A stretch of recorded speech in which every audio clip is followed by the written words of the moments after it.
Leader Punjab दे जुड़ रहे हैं मास्टर मोहन लाल जी, बहुत बहुत स्वागत है सर तुहाडा। बीजेपी हुण इकल्ली रह गई है पंजाब दे विच।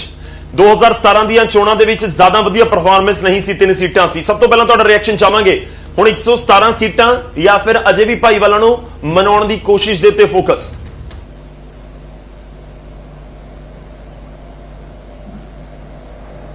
देखिए कल की होना है इस दा किसी नूं पता नहीं, ना तुहानूं पता ना मैनूं पता है। कल ये फैसला राजनीति च समय ने की करना किसी नूं पता नहीं है, पर हाल दी घड़ी मैं ये गल जरूर कहना चाहना, श्रोमणी अकाली दल पूरी तरह कांग्रेस की गिरफ्त च आ गई है। कांग्रेस शुरू तो ही चाहती सी कि भारतीय जनता पार्टी और श्रोमणी अकाली दल का अलायंस टुटे, इन्हां दी जिहड़ी है ना जी एकदम किते ना किसी तरीके नाल लड़ाई होवे और असी पंजाब च हमेशा हमेशा लिए राज करिए। ये उन्हां दी नीति रही है। उन्हां दा हिडन एजेंडा इक्को ही सी, पंजाब का विकास करना कांग्रेस का एजेंडा नहीं सीगा। अपने मैनीफेस्टो दे प्रोमिसेस पूरे करने उन्हां दा एजेंडा नहीं सीगा। कांग्रेस का एजेंडा एक मात्र ये सी कि किसी ना किसी तरीके दे नाल बीजेपी और अकालियां दा अलायंस तोड़ो और श्रोमणी अकाली दल इस गल का शिकार हो गए। ये गल मन करके चलिए पंजाब दे लोकी, मैं बेनती करना चाहना। नहीं मास्टर मोहन लाल जी, तुहानूं लगदा है कि कांग्रेस दी साजिश है गठजोड़ टुटण दे पिछे? तुसीं ये कहना चाह रहे हो? हाँ जी, तू शुरू तो ले लो ना। जदों 1967 तो लैकर के हुण तक 2020 तक असी चलते आए हैं कट्ठे, और कांग्रेस का 67 तो भी लैकर के ते हुण तक इक्को ही एजेंडा रहा है कि अकालियां ते बीजेपी नूं लड़ाओ। अकाली बीजेपी लड़नगे ते साडा हलवा मांडा जिहड़ा ना सत्ता च चलदा रहेगा, असी सत्ता च रवांगे। बीजेपी एक पासे अकाली एक पासे हो गए, असी सत्ता च बने रवांगे। ये उन्हां दा भ्रम। नहीं सर, देखो सियासत दे विच हर चीज कहा जाता है कि पॉसिबिलिटी तो है। ये लगता है कि ना पुरानी साजिश रची जा रही थी, ना बीजेपी समझ सकी ना अकाली दल समझ सके, तो एक लंबी साजिश कामयाब हो गए। सर खेतीबाड़ी बिल तुसी पास किते, खेतीबाड़ी बिलों का विरोध अकाली दल ने किया, अकाली दल ने कुर्सी छड्डी, गठजोड़ तोड़िया, ते कांग्रेस की साजिश किवें सर लोग समझना चाहते कि तुसी कहना की चाहते? देखो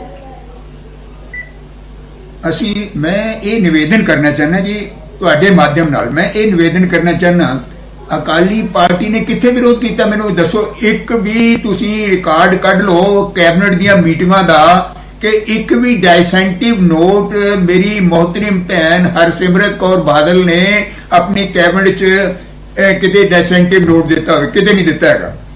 सुखवीर बादल जी मेरे भरा छोटे प्रधान श्रोमणी अकाली दल दे किसानां दी एक जथेबंदी नूं लैकर के एग्रीकल्चर मिनिस्टर कोल जांदे ने, उन्हां तो एश्योरेंस लैकर के आंदे ने, वो एश्योरेंस किसानां नूं दिखांदे ने, लो भी ये एश्योरेंस सानूं मिल गई है, हुण ते तुहानूं नाराज नहीं होना चाहिए किसानों।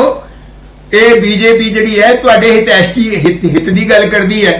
ये लैटर देख लो जो सानूं मिल गया है, और असी किसान भाईओ तुहाडे नाल आ, बीजेपी भी तुहाडे नाल है, श्रोमणी अकाली दल भी तुहाडे नाल है। कल तक तो यही गल्लां हुंदी रहियां ने, ਅੱਜ ਮੈਨੂੰ ਨਹੀਂ ਸਮਝ ਲੱਗੀ। ਦੇਖੋ पता की लग रहा है दर्शक ਜਿਹੜੇ ਸੁਣ ਰਹੇ ਨੇ ਉਹਨਾਂ ਨੂੰ ਵੀ ਇਹੀ ਲੱਗ ਰਿਹਾ ਹੋਵੇਗਾ ਕਿ बीजेपी ਦੇ ਲੀਡਰ ਅਜੇ ਬਾਹਰ ਆ ਹੀ ਨਹੀਂ ਸਕੇ ਗੜਜੋੜ ਤੋਂ। बीजेपी ਦੇ ਲੀਡਰਾਂ ਨੂੰ ਅਜੇ ਵੀ ਲੱਗ ਰਿਹਾ ਕਿ ਗੜਜੋੜ ਹੈ। ਤੁਸੀਂ ਇੰਨੇ ਸੌਫਟ ਹੋ ਇਸ ਸਮੇਂ ਅਕਾਲੀ ਦਲ ਨੂੰ ਲੈ ਕੇ।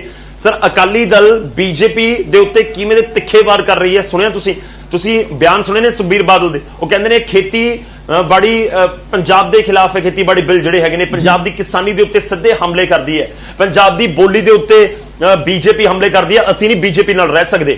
तुसीं बहुत सॉफ्ट हो सर, क्यों बीजेपी क्यों सॉफ्ट है अज अकाली दल के उत्ते? तुसीं जवाब दो, जेकर खेतीबाड़ी बिल दे तुहानूं लगदा कि कोई दिक्कत नहीं सीगी तां अकाली दल के जिहड़े जवाब है, तुसीं जिहड़े सवाल हैं उहदे उत्ते जवाब देवो।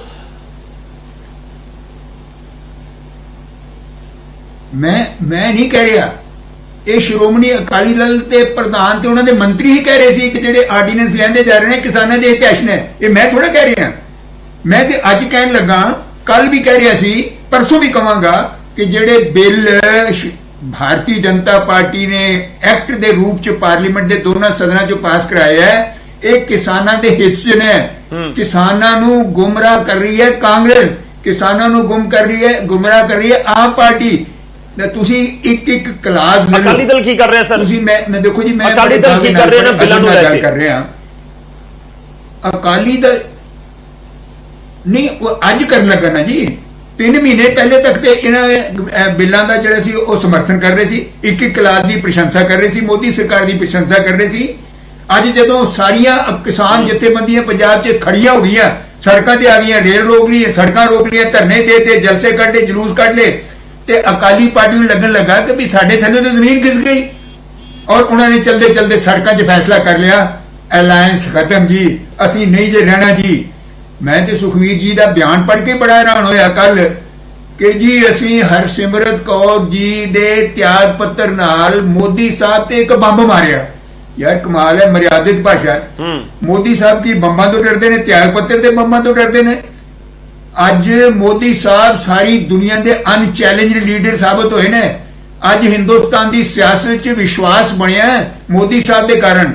ਮੋਦੀ ਸਾਹਿਬ ਨੇ ਦੁਨੀਆ ਨੂੰ ਦੱਸਤਾ ਕਿ ਹਿੰਦੁਸਤਾਨ ਵੀ ਇੱਕ ਰਾਸ਼ਟਰ ਹੈ ਜਿਹਦੀ ਇੱਜ਼ਤ ਹੈ, ਮਾਣ ਹੈ, ਸਨਮਾਨ ਹੈ।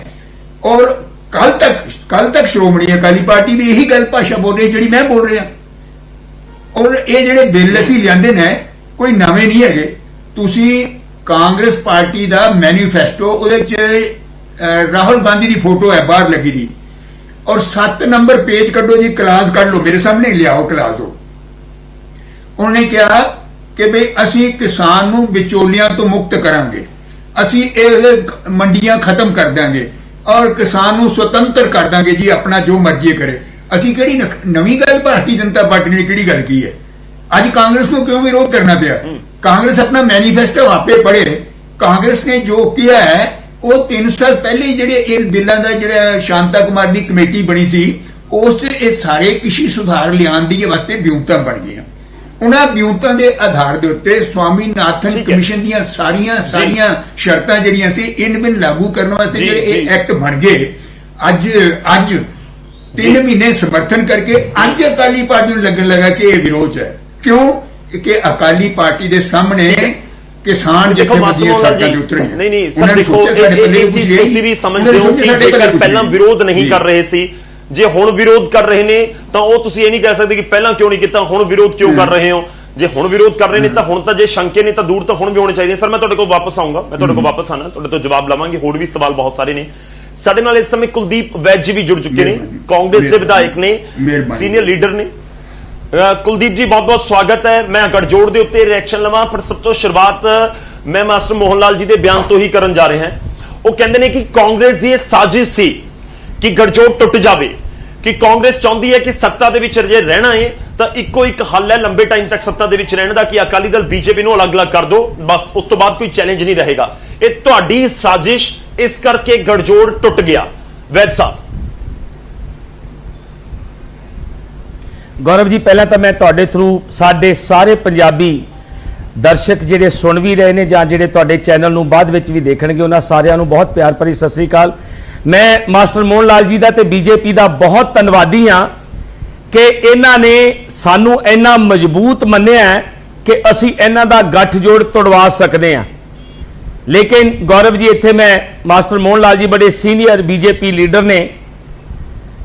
ਹਿੰਦੁਸਤਾਨ ਦੀ ਬੀਜੇਪੀ ਸਿਆਸਤ ਕਿੰਨਾ ਕੁ ਝੂਠ ਬੋਲਦੀ ਹੈ, ਇਹ ਸਾਰੇ ਪੰਜਾਬ ਨੂੰ ਨਹੀਂ, ਸਾਰੇ ਹਿੰਦੁਸਤਾਨ ਨੂੰ ਹੁਣ ਤੱਕ ਪਤਾ ਲੱਗ ਚੁੱਕਿਆ ਹੈ। ਪੰਜਾਬ ਦੇ ਲੋਕਾਂ ਨੂੰ ਗੁੰਮਰਾਹ ਨਹੀਂ ਕੀਤਾ ਜਾ ਸਕਦਾ ਝੂਠ ਬੋਲ ਕੇ। ਪੰਜਾਬ ਦੇ ਲੋਕਾਂ ਦੀ ਜਿਹੜੀ ਸ਼ਾਂਤੀ ਹੈ ਝੂਠ ਬੋਲ ਕੇ ਨਹੀਂ ਭੰਗ ਕੀਤੀ ਜਾ ਸਕਦੀ। ਪੰਜਾਬ ਦੇ ਲੋਕਾਂ ਨੂੰ ਮਾਸਟਰ ਮੋਹਨ ਲਾਲ ਜੀ ਵਰਗੇ ਨੇਤਾ ਜਾਂ ਸ਼੍ਰੋਮਣੀ ਅਕਾਲੀ ਦਲ ਵਰਗੇ ਨੇਤਾ ਝੂਠ ਬੋਲ ਕੇ ਗੁੰਮਰਾਹ ਨਹੀਂ ਕਰ ਸਕਦੇ। ਮੈਂ 1 ਮਿੰਟ ਤੁਹਾਡਾ ਲਵਾਂਗਾ। ਮੈਨੂੰ ਜਿਹੜੀ ਸ਼ੁਰੂ ਦੀ ਸਟੇਟਮੈਂਟ ਸੀ ਉਹ ਮਾਸਟਰ ਜੀ ਦੀ ਨਹੀਂ ਸੀ ਸੁਣੀ, ਤੁਸੀਂ ਦੱਸਿਆ। ਮੈਂ ਮਾਸਟਰ ਜੀ ਨੂੰ ਪੁੱਛਣਾ ਚਾਹੁੰਦਾ ਕਿ ਮਾਸਟਰ ਜੀ, ਮੈਂ ਤੁਹਾਡਾ ਧੰਨਵਾਦੀ ਵੀ ਹਾਂ, ਮੈਨੂੰ ਇਹ ਦੱਸੋ ਆ ਜੋ ਘਟਨਾਕ੍ਰਮ 2014 ਤੋਂ ਹਿੰਦੁਸਤਾਨ 'ਚ ਹੋ ਰਿਹਾ ਹੈ, ਜਾਂ ਹੁਣ ਜਿਸ ਦਿਨ ਦੀ ਕਾਂਗਰਸ ਸਰਕਾਰ ਆਈ ਹੈ, ਜਾਂ 10 ਸਾਲ ਪਹਿਲਾਂ ਤੁਹਾਡਾ 2007 ਤੋਂ 17 ਤੱਕ ਗੱਠਜੋੜ ਸੀ, ਤੁਸੀਂ ਕੀ ਕੀਤਾ? ਮੈਂ ਗੌਰਵ ਜੀ ਉਹ ਗੱਲਾਂ ਰਿਪੀਟ ਨਹੀਂ ਕਰਨੀਆਂ ਚਾਹੁੰਦਾ, ਚਾਹੇ ਉਹ ਬੇਅਦਬੀ ਮਾਮਲਾ, ਚਾਹੇ ਉਹ ਆਪਣੇ ਡੇਰਾ ਸੱਚਾ ਸੌਦਾ ਦਾ ਮਸਲਾ ਹੈ, ਚਾਹੇ ਸਾਡੇ ਸ਼੍ਰੀ ਗੁਰੂ ਗ੍ਰੰਥ ਸਾਹਿਬ ਦੀਆਂ ਬੀੜਾਂ ਦਾ ਜਿਹੜੀਆਂ ਗੁੰਮ ਹੋਈਆਂ ਦੱਸੀਆਂ ਜਾਂਦੀਆਂ ਨੇ ਹਰਮੰਦਰ ਸਾਹਿਬ ਚੋਂ ਸ਼੍ਰੋਮਣੀ ਗੁਰਦੁਆਰਾ ਪ੍ਰਬੰਧਕ ਕਮੇਟੀ ਦੇ ਆਫਿਸ ਚੋਂ, ਇਹ ਮਾਸਟਰ ਮੋਹਨ ਲਾਲ ਜੀ ਵੀ ਉਹਨਾਂ ਦੀ ਪਾਰਟੀ ਰਹੇ ਆ, ਉਹਨਾਂ ਦੇ ਨਾਲ ਹੀ ਇਹ ਇਕੱਠੇ ਹੀ ਨੇ। ਕਿ ਕੀ ਤੁਸੀਂ ਦੱਸ ਸਕਦੇ ਹੋ ਇਹ ਜੋ ਤੁਸੀਂ 10 ਸਾਲ ਰਾਜ ਕੀਤਾ ਜਾਂ 3 ਸਾਲ 3.5 ਸਾਲ ਹੁਣ ਵਿੱਚ ਤੁਸੀਂ ਪੰਜਾਬੀਆਂ ਲਈ ਕੀ ਕੀਤਾ? ਪੰਜਾਬ ਦੀ ਜੋ ਹਾਲਤ ਹੈ, ਜੋ ਹਿੰਦੁਸਤਾਨ ਦੀ -23.9 GDP ਹੈ, ਸਾਰੀ ਦੁਨੀਆ ਨੂੰ ਪਤਾ ਲੱਗ ਚੁੱਕਿਆ। ਮਾਸਟਰ ਜੀ ਨੇ ਇੱਕ ਐਗਜ਼ਾਮਪਲ ਦਿੱਤੀ ਹੈ ਕਿ ਜੀ ਉਹ ਰਾਹੁਲ ਜੀ ਦਾ ਨਾਮ ਲੈ ਕੇ, ਮਾਸਟਰ ਜੀ 14 ਤੋਂ ਲੈ ਕੇ ਹੁਣ ਤੱਕ ਕਿੰਨੇ ਕੁ ਜੁਮਲੇ ਮੋਦੀ ਸਾਹਿਬ ਨੇ ਕਹੇ? ਨਾ 15 ਲੱਖ ਰੁਪਏ 15 ਲੱਖ ਆਇਆ ਖਾਤਿਆਂ 'ਚ, ਨਾ ਕਾਲਾ ਧਨ ਆਇਆ। FDI ਤੁਸੀਂ 100% ਕਰ ਦਿੱਤੀ। ਸਭ ਤੋਂ ਵੱਧ ਡੀਜ਼ਲ ਪੈਟਰੋਲ ਦਾ ਰੇਟ ਹੈ। ਰਾਫਾਲ ਦੇ ਮਾਮਲੇ ਦੇ ਵਿੱਚ ਕੱਲ ਅਨਿਲ ਅੰਬਾਨੀ ਨੇ, ਮਾਸਟਰ ਜੀ ਇਹਦਾ ਜਵਾਬ ਦੇਣਾ। ਮਾਸਟਰ ਜੀ ਮੈਂ ਤੁਹਾਨੂੰ ਸਵਾਲ ਕਰ ਰਿਹਾ ਕਿ ਅਨਿਲ ਅੰਬਾਨੀ ਨੇ ਇੰਗਲੈਂਡ ਦੀ ਕੋਰਟ ਦੇ ਵਿੱਚ ਐਫੀਡੇਵਿਟ ਦਿੱਤਾ ਹੈ ਕਿ ਮੈਂ ਆਪਣੇ ਘਰ ਦਾ ਗੁਜ਼ਾਰਾ ਗਹਿਣੇ ਵੇਚ ਕੇ ਦੇ ਰਿਹਾ। ਤੇ ਮਾਸਟਰ ਜੀ ਰਾਫੇਲ ਦਾ ਠੇਕਾ ਤੁਹਾਡੀ ਸਰਕਾਰ ਨੇ ਅਨਿਲ ਅੰਬਾਨੀ ਨੂੰ ਦੇ ਦਿੱਤਾ ਹੈ, ਰਾਫੇਲ ਜਹਾਜ਼ ਬਣਾਉਣ ਦਾ। ਇਹਦਾ ਕੀ ਜਵਾਬ ਹੈ? ਡੀਜ਼ਲ ਪੈਟਰੋਲ ਦੀਆਂ ਕੀਮਤਾਂ ਅੱਗ ਲੱਗ ਚੁੱਕੀਆਂ ਹੋਈਆਂ ਨੇ। ਤੁਸੀਂ ਗੱਲ ਕਰਦੇ ਹੋ ਕਿਸਾਨਾਂ ਦੀ। ਬੀਜੇਪੀ ਜਿਹੜੀ ਸਰਕਾਰ ਹੈ ਉਹ ਕਿਸਾਨ ਵਿਰੋਧੀ ਹੈ ਤੇ ਦਲਿਤ ਵਿਰੋਧੀ ਹੈ।